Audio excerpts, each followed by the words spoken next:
programs around the continent and the world. It could just be a story on something. It could be.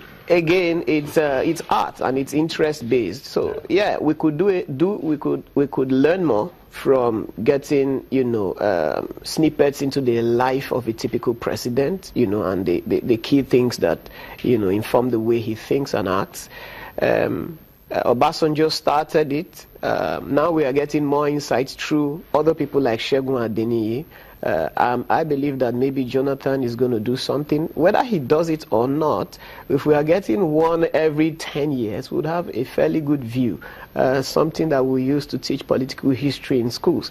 Because what you then have are works of professors that are based on the information that is out there. And most times, all of this information are falsified. So like Obasanjo pointed out, if you don't like my version of the story and you have a better version, a more fact-based version, then I've given you something to criticize. That for me is a way forward. That's how art and science develop. You develop something and somebody says, no, this isn't good enough, this is what happened. Then at the end of it, you have a synthesis of ideas that then crystallizes into the truth.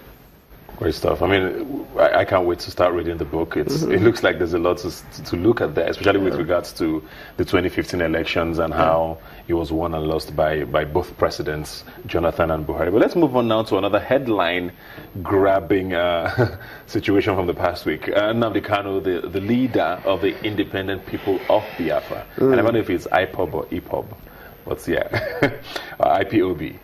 He was released on bail after 2 years in detention, and it was quite, the scenes were quite interesting, People in government today seemed very excited even at that, People in the past government saying things like, oh, we posted bail, we made sure he came out. So you see people in the last administration and this administration even happily associated with him. What people on the other hand are looking, but this is someone who's pretty much committing treason, if you want to look at it at that, declaring war against his state. And it's a very interesting scenario to look at. I don't know, what does this say about where Nigeria is right now? I'm going to say three things about Nnamdi Kanu. The first one would be fact, the second one would be a perspective, the third would be my opinion. So, firstly, it's a victory for the judiciary that the law is able to take its natural course, and that even the wishes, in quotes, from the body language of the executive, it appeared that there were certain forces that didn't want the judicial process to carry through. In spite of that, we have a ruling granting him bail that the prosecution has agreed. The second thing I want to talk about is a perspective to how he fulfilled his bail conditions. They were pretty stringent. I said to myself, this doesn't look like bail.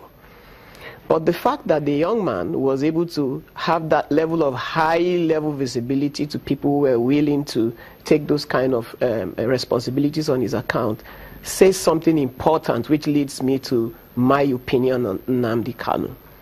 This is a young man that has a voice powerful enough to attract global attention. One of the bail conditions was that an Israeli, and all of that.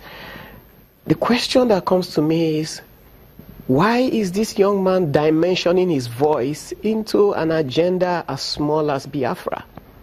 This guy has a voice that should speak for Africa, not even Nigeria. Whatever you want to do with Biafra should be a microcosm of what his kind of voice should be preaching for the African continent. The fact that his voice and the movement, quote unquote, behind him has been this sustainable and powerful, doesn't that say a lot for the fact that maybe people don't see that as just a small thing? Biafra is what I'm talking about.